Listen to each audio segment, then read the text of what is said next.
Atul Tiwari. And the idea of talking to Atul Tiwari when we first planned this conversation was to talk about this ambitious $185 billion monetization pipeline, and we will talk about that. But Atul, good morning, and can't not talk about the clear and present conversation around the India infrastructure capital goods sector exposure to the Middle Eastern region. And I'm not asking you to make a geopolitical comment, but we were talking to, for example, KEC today or an L&T some days back and some others, and everybody or a large portion of Indian companies have that Middle Eastern exposure.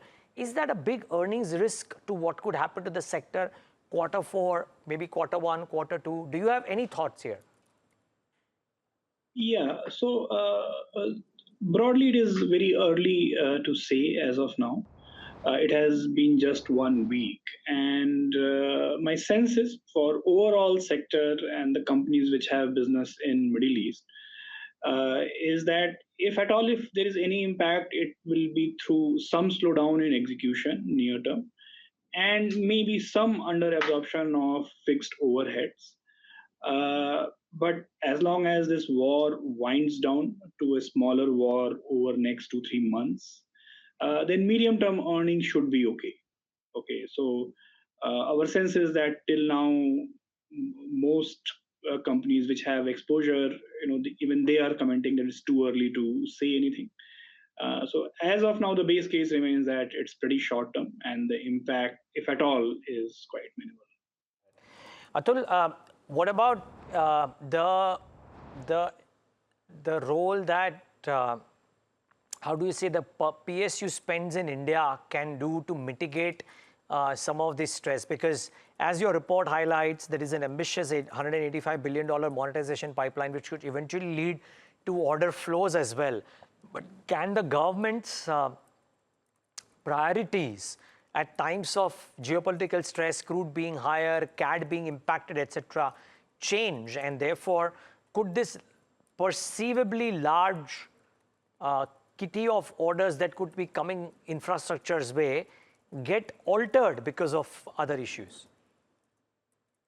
So actually, if you look at the recent history, the history suggests otherwise, right? So post-COVID, we saw Russia-Ukraine war, which led to a fair bit of pickup in crude even at that point of time. And actually, government increased its focus on infrastructure creation in India, and that is why for the broader infrastructure sector as well as for capital goods space, we saw a fair bit of pickup in ordering momentum in 2022, 23, and even 24. And our sense is that after a slightly sluggish past year or so, government is trying to re-accelerate the infrastructure creation pace in India.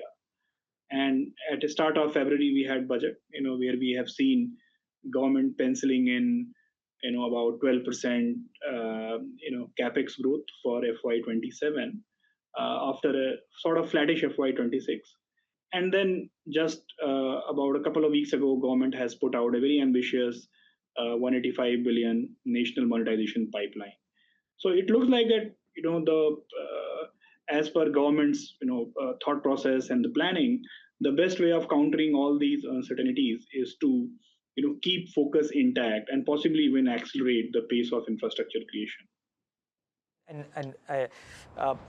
Atul, of course, these are strange times, so we'll actually be able to talk about this in great detail a bit later on, but I'm just trying to understand. You firmly believe that this monetization pipeline, which may actually happen whichever way the markets turn out to be right now, would lead to this kind of an order flow? I mean, the numbers could change a bit here and there, but you believe enhanced order flow for infra players is in the offing in FY27 and 28, and maybe longer also, but the next 24 months for sure. Yeah, so we are actually already seeing a bit of that, not because of this pipeline, but if you look at the December quarter results of most industrial players, the domestic order inflows have shown signs of bottoming out and improving a little bit. And obviously, the national monetization pipeline is still ahead of us. So this 16.7 trillion rupees pipeline will play out over next 5-6 years.